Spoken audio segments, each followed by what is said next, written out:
बिहार की राजनीति में भूचाल है। जेडीयू से लेकर आरजेडी और बीजेपी खेमा अलग अलग बैठकें कर रहा है। दिल्ली से पटना तक नेताओं की व्यस्तता है। कहा जा रहा है कि जेडीयू प्रमुख नीतीश कुमार महागठबंधन का साथ छोड़ने का मूड बना रहे हैं और बीजेपी के नेतृत्व वाले एनडीए में वापसी कर सकते हैं। इसकी वजह भी गिनाई जा रही हैं। हालांकि आरजेडी खेमा मनोबल में जुटा है। अंतिम फैसला सरप्राइजिंग नेता नीतीश कुमार को ही लेना है। आज दोपहर तक नीतीश अपना फैसला सुना सकते हैं। दरअसल बिहार में राजनीतिक हलचल की खबरें तो एक हफ्ते से चल रही थीं, लेकिन जननायक कर्पूरी ठाकुर की जयंती से एक दिन पहले बीजेपी ने मास्टर स्ट्रोक खेला और बिहार में सियासी उथल-पुथल शुरू हो गई। बीजेपी ने दिग्गज समाजवादी नेता कर्पूरी ठाकुर को भारत रत्न से सम्मानित किए जाने का ऐलान किया है। उसके बाद श्रेय लेने की राजनीति शुरू हुई और बीजेपी, आरजेडी और जेडीयू तीनों दलों के नेता आपस में भिड़ गए। अगले दिन जब जेडीयू ने कर्पूरी ठाकुर की 100वीं जयंती का अपना अलग कार्यक्रम रखा तो उसमें परिवारवाद पर सीधा बोला। नीतीश का कहना था कि जैसे कर्पूरी ठाकुर ने अपने परिवार को राजनीति में आगे नहीं बढ़ाया,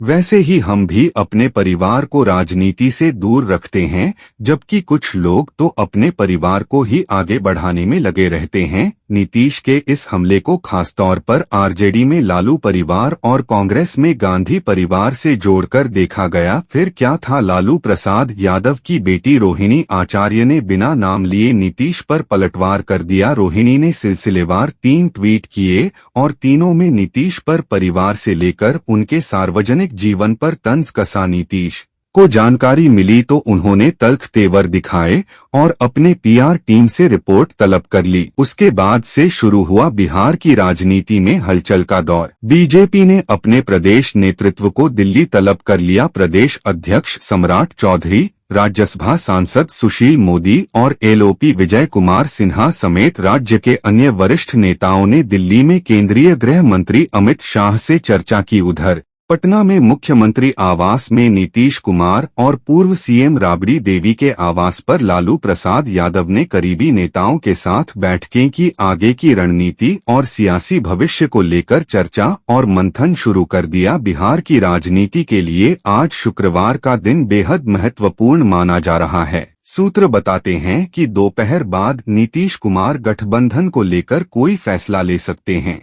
बिहार विधानसभा के भंग होने की भी अटकलें तेज हो गई हैं।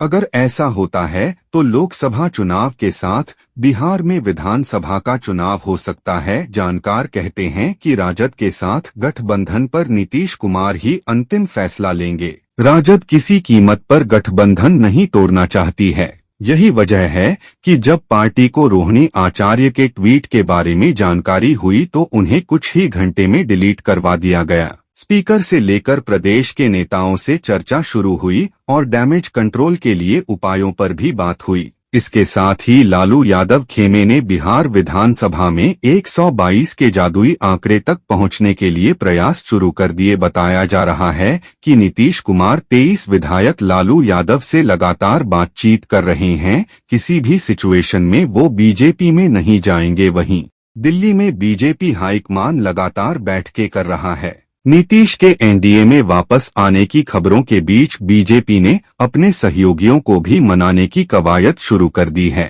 इसमें नीतीश के विरोधी रहे जीतन राम मांझी और चिराग पासवान का नाम शामिल है। आज लोजपा रामविलास नेता चिराग पासवान को दिल्ली बुलाया गया है। चिराग शाम को अमित शाह से मुलाकात करेंगे और बिहार के राजनीतिक माहौल पर बात कर सकते हैं। इससे पहले पटना में बीजेपी नेता नित्यानंद राय ने मांझी से लंबी मुलाकात की थी। इससे पहले खबर आई थी कि बीजेपी को अभी तक नीतीश कुमार का कोई आधिकारिक संदेश नहीं मिला है। ऐसे में बीजेपी के पास 2 विकल्प हैं। पहला, विधानसभा भंग करवाकर लोकसभा चुनाव के साथ विधानसभा के चुनाव करवाने का। दूसरा, नीतीश कुमार को मुख्यमंत्री पद के लिए समर्थन देना। लेकिन बीजेपी के स्थानीय नेता नीतीश कुमार को सीएम बनाए रखने के पक्ष में नहीं हैं। यही वजह है कि हाईकमान स्थानीय नेतृत्व को भरोस में लेकर ही किसी निर्णय तक पहुंचने की कोशिश कर रहा है। गुरुवार शाम बीजेपी अध्यक्ष जेपी नड्डा,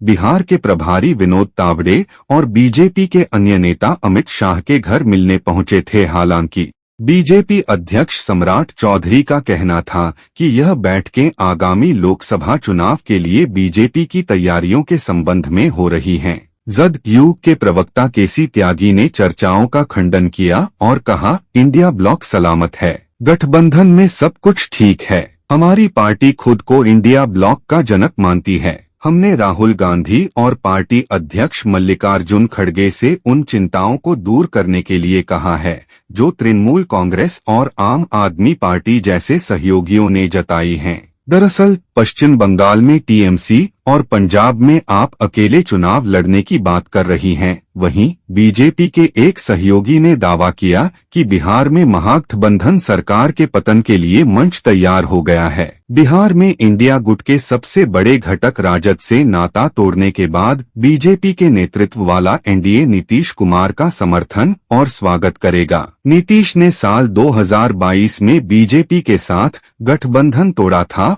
और राजद के नेतृत्व वाले महागठबंधन से हाथ मिलाया था। इसके अलावा सूत्रों के अनुसार नीतीश ने राहुल गांधी की भारत जोड़ो न्याय यात्रा में शामिल होने से भी इनकार कर दिया है। यह यात्रा 30 जनवरी को बिहार में प्रवेश करने वाली है। उन्होंने 4 फरवरी को झारखंड में अपनी रैली को भी रद्द कर दिया है।